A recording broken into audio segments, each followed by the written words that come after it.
Hi hello welcome back to my YouTube channel ಗೌಡ್ರ ಮನೆ ಚಾನಲ್ಗೆ ಸ್ವಾಗತ. ನೋಡಿ, ಇವತ್ತು ಒಂದು ಅಲಸಂದೆ ಕಾಳು, ನೀವು ಏನಂತೀರ ಅಲಸಂದೆ ಕಾಳು ಅಂತೀರಿ, ನಾವು ತಡ್ನೆ ಕಾಳು ಅಂತೀವಿ. ಇದನ್ನು ಬಂದಿತ್ತು, ಅದು ಹಸಿದು ಎಡ್ದು ಇಟ್ಕೊಂಡಿದ್ದೀನಿ. ಇದ್ರದ್ದು ಒಂದು ನಮ್ಮ ಕಡೆ ಮಾಡುವಂಥ ಗೊಜ್ಜು ಮಾಡಿ ತೋರಿಸೋಣ ಅಂತ ಬಂದಿದ್ದೀನಿ. ಇದನ್ನು ಗೊಜ್ಜು ಮಾಡೋಕ್ಕೆ ರೆಡಿ ಮಾಡೋಣ ಬನ್ನಿ. ಅದಕ್ಕೆ ಫಸ್ಟು ಆಯಿಲಲ್ಲಿ ಸ್ವಲ್ಪ ಚೆನ್ನಾಗಿ ಫ್ರೈ ಮಾಡ್ಕೊಳ್ಳೋಣ. ಕುಕ್ಕರ್ ಇಟ್ಟು ಆಯಿಲ್ ಹಾಕ್ಕೊಂಡಿದ್ದೀನಿ. ನೋಡಿ, ಆಯಿಲ್ ಬಿಸಿಯಾಗಿದೆ. ಸ್ವಲ್ಪ ಈರುಳ್ಳಿ ಹಾಕೋಣ. ಇದು ಸಾಂಬಾರು ಈರುಳ್ಳಿ ಹಾಕ್ತಾಯಿದ್ದೀನಿ, ಸಣ್ಣದು.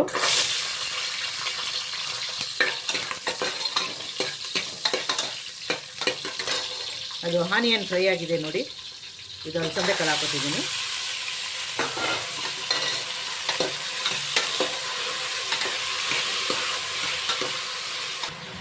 ಅದ್ರ ಜೊತೆಗೇ ನೋಡಿ, ತೊಳೆದಿಟ್ಕೊಂಡಿರೋಂಥ ಆಲೂಗೆಡ್ಡೆ ಬದನೆಕಾಯಿ ಹಾಕೋತೀನಿ. ಬದನೆಕಾಯಿ ನೋಡಿ ದಪ್ಪ ದಪ್ಪಾಗಿ ಹಾಕಿದ್ದೀನಿ, ಯಾಕಂದರೆ ಬೆಂದರೆ ಇದು ಕಲಸ್ಕೊಂಡ್ಬಿಡುತ್ತಲ್ಲ, ಅದಕ್ಕೆ. ಇದನ್ನು ಸ್ವಲ್ಪ ಆಯಿಲಲ್ಲಿ ಫ್ರೈ ಮಾಡ್ಕೊಳ್ಳೋಣ. ನೋಡಿ, ಅದು ಅಲಸಂದೆ ಕಾಳು ಮತ್ತು ಆಲೂಗೆಡ್ಡೆ ಬದನೆಕಾಯಿ ಫ್ರೈ ಆಗೋಷ್ಟರಲ್ಲಿ 2 ಥರದ ಮಸಾಲೆ ರುಬ್ಬಬೇಕು. ಮಸಾಲೆ ರುಬ್ಬಕ್ಕೆ ರೆಡಿ ಮಾಡ್ಕೊಳ್ಳೋಣ. ನೋಡಿ, ಇದು ನಮ್ಮ ಮೈಸೂರು ಕಡೆ ಸಿಗುವಂಥ ನಾಟಿ ಬೆಳ್ಳುಳ್ಳಿ. ಈ ಕಡೆ ಈ ಥರ ಬೆಳ್ಳುಳ್ಳಿ ಸಿಗಲ್ಲ, ದಪ್ಪ ದಪ್ಪ ಬೆಳ್ಳುಳ್ಳಿ ಸಿಗೋದು. ನಾಟಿ ಬೆಳ್ಳುಳ್ಳಿ ಅಂತ ತೊಗೊಂಬರ್ತಾರೆ, ಅದು ದಪ್ಪ ದಪ್ಪಾಗೇ ಇರ್ತದೆ. ನೋಡಿ, ಇದು ನಾಟಿ ಬೆಳ್ಳುಳ್ಳಿ ನಮ್ಮ ಕಡೆ ಸಿಗುವಂಥದ್ದು.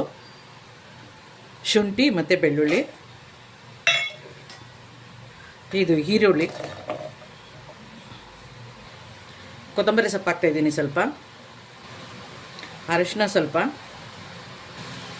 ಚಕ್ಕೆ ಲವಂಗದ ಪುಡಿ. ಇದು ಇವಾಗ ಇದನ್ನು ಸ್ವಲ್ಪ ನೀರು ಹಾಕ್ಕೊಂಡು ರುಬ್ಕೊಂಡ್ಬಂದ್ಬಿಡ್ತೀನಿ. ನೋಡಿ, ಮಸಾಲೆ ರುಬ್ಕೊಂಡಿದ್ದಾಗಿದೆ. ಈಗ ಕಡಲೆ ಇದು ಕಾಳು ಉರಿಯೋಕೆ ಹಾಕಿದ್ದೀನಿ ಅಲ್ವಾ, ಅದಕ್ಕೆ ಈ ಮಸಾಲೆ ಹಾಕ್ಕೊಳ್ಳೋಣ.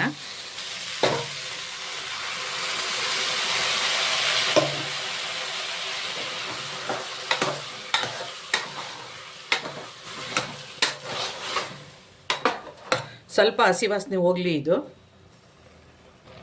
ಅದು ಹಸಿ ವಾಸನೆ ಹೋಗೋಷ್ಟರಲ್ಲಿ ಇನ್ನೊಂದು ತೆಂಗಿನಕಾಯಿ ಮತ್ತು ಹುರ್ಗಡ್ಲೆ ಹಾಕಿ ರುಬ್ಕೋಬೇಕು. ಅದು ಮಸಾಲೆ ರುಬ್ಕೊಂಬಿಡೋಣ. ಗಸಗಸೆ ಹಾಕ್ತಾಯಿದ್ದೀನಿ 1 ಸ್ಪೂನು. ತುರಿದಿಟ್ಕೊಂಡಿರೋಂಥ 1 ಹೋಳು ತೆಂಗಿನಕಾಯಿ, ಸ್ವಲ್ಪ ಹುರ್ಗಡ್ಲೆ ಹಾಕ್ತಾಯಿದ್ದೀನಿ.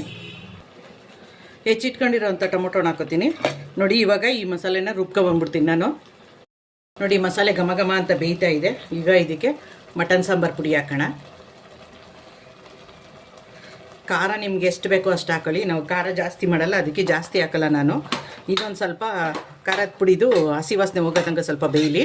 ಅಷ್ಟರಲ್ಲಿ ತೆಂಗಿನಕಾಯಿ ಇದೆಲ್ಲ ಇಟ್ಕೊಂಡಿದ್ನಲ್ಲ, ಅದು ಮಸಾಲೆ ರುಬ್ಕೊಂಡ್ಬಿಡ್ತೀನಿ.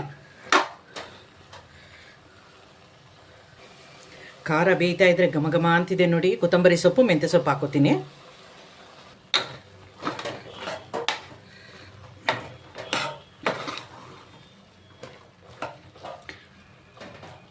ಇದು ಸ್ವಲ್ಪ ಬೇಯ್ತಾ ಇರಲಿ. ಅಷ್ಟರಲ್ಲಿ ಅದು ತೆಂಗಿನಕಾಯಿ ರುಬ್ಕೊಂಡ್ಬಿಡ್ತೀನಿ. ಉಪ್ಪು ಹಾಕೊಳ್ಳೋಣ ಇವಾಗ ಸಾಂಬಾರಿಗೆ.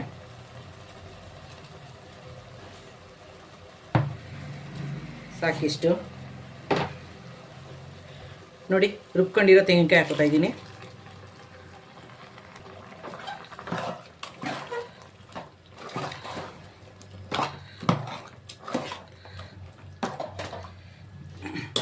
ಅದು ಜಾರಲ್ಲಿ ಅದೇ ತೆಂಗಿನಕಾಯಿ ರುಬ್ಬಿರೋ ನೀರಿತ್ತು ನೋಡಿ, ಆ ನೀರು ಹಾಕೊಳ್ಳೋಣ.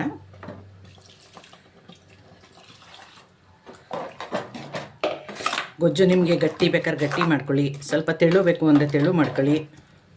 ನನಗೆ ಇನ್ನೊಂದು ಸ್ವಲ್ಪ ತೆಳು ಬೇಕು, ಇನ್ನೊಂದು ಸ್ವಲ್ಪ ನೀರು ಹಾಕೋತೀನಿ.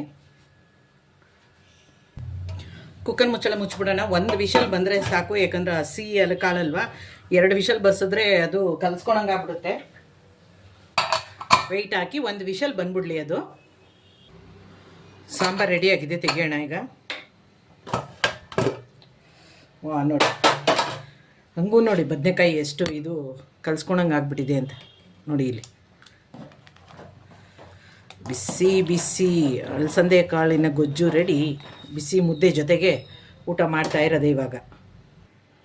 ಬಿಸಿ ಬಿಸಿಯಾದ ಅಲಸಂದೆ ಕಾಳು ಸಾಂಬಾರು ರೆಡಿಯಾಗಿದೆ. ನೋಡಿ, ಯಾರಿಗೆಲ್ಲ ಬಾಯಿ ನೀರು ಬರ್ತಾಯಿದೆ ಅಂತ ಕಮೆಂಟ್ ಮೂಲಕ ತಿಳಿಸ್ತಿರಲ್ವಾ. ವಿಡಿಯೋ ನೋಡಿರೆಲ್ಲ ಲೈಕ್ ಮಾಡಿ, ಶೇರ್ ಮಾಡಿ, ಕಮೆಂಟ್ ಮಾಡಿ, ಹೊಸಬ್ರೆಲ್ಲರೂ ಸಬ್ಸ್ಕ್ರೈಬ್ ಮಾಡ್ಕೊಳ್ಳಿ. ಸಬ್ಸ್ಕ್ರೈಬ್ ಮಾಡ್ಕೊಂಡ್ಮೇಲೆ ಹಾಲ್ ಅಂತ ಸೆಲೆಕ್ಟ್ ಮಾಡೋದನ್ನು ಮರಿಬೇಡಿ. ಬಿಸಿ ಬಿಸಿ ಅಲಸಂದೆ ಕಾಳಿನ ಸಾಂಬಾರು ರೆಡಿ.